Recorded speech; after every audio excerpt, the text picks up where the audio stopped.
everyone, Cindy Squirrel here. Well, I'm working in the dark. It's about 20 to 9 at night. I don't use any power because I got limited battery and I don't want absolutely no power on the internet. So, working in the dark. How do you cut your hole for an existing sink? We're putting a new countertop, which is going to be tile. So, new sinks come with a template that you lay down. So, open up your cupboards. This one doesn't, so you have to make your own. So, open up your cupboards. Make sure that your line, you set the stove or the sink. Oh, it's getting late at night. I'm mixing my words. Make sure it's in and it's back far enough that you're not going to cut your brace piece. Okay, so draw one line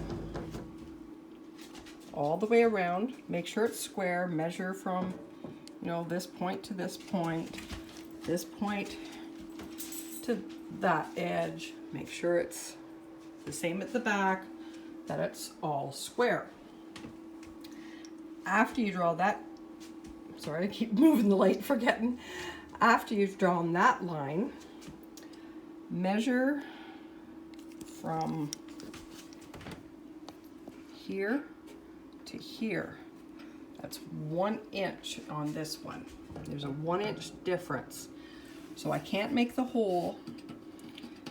These clips stick out farther, and that's what you're gonna put the hooks in to attach it to your counter. So what you want to do is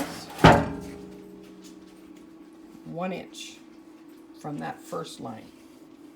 This is the edge of the sink. This is your hole that you're going to cut.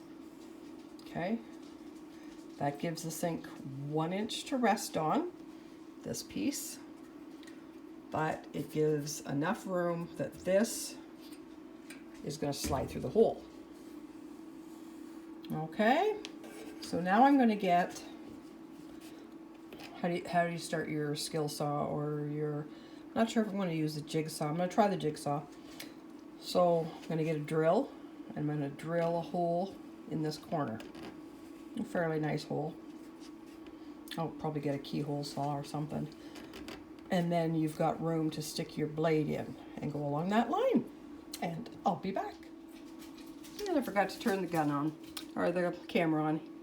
So I've got my blade here, and you can see that I've got it so that it just touches the line here, and it touches the line here, and I'm just gonna drill a hole,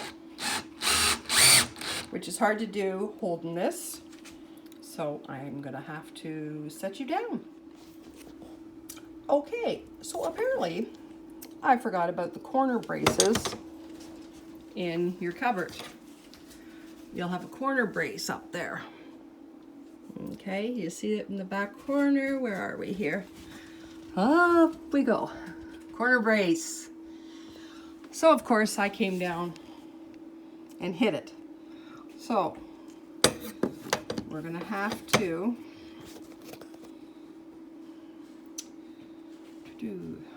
measure that. Make sure the sink, well, this sink came out of this cabinet, so it's got to go back in. So we will just make sure that on the next corner that we account for the corner braces. And on this corner, account for the corner brace. So we'll drill our hole. All you need the hole for is now to have room to put the blade of, if you're going to use a reciprocating saw or a jigsaw, just so you got something to put your blade down in, because you're not starting at the edge and cutting, you're starting here. So that might be enough room. I can put it in and angle it and then cut away. Okay, so I'm just using a battery-powered jigsaw, and it seems to be working fine. My foot there. And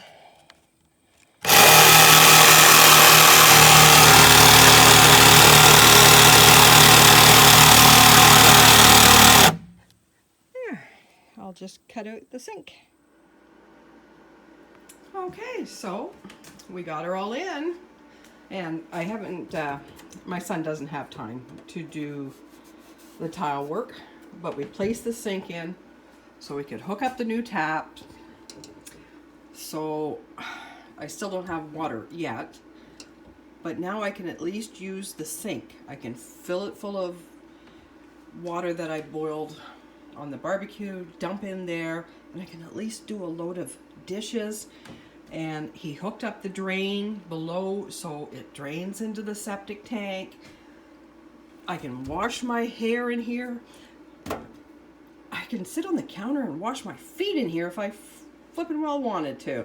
At least I have a sink that has a drain. So we're one step ahead. And then I'll figure out my countertop later. You just loosen off the screws that hold the sink. Just lift it up a little bit and place your tiles underneath. Okay, so one more step done in this house. Love you all. Bye.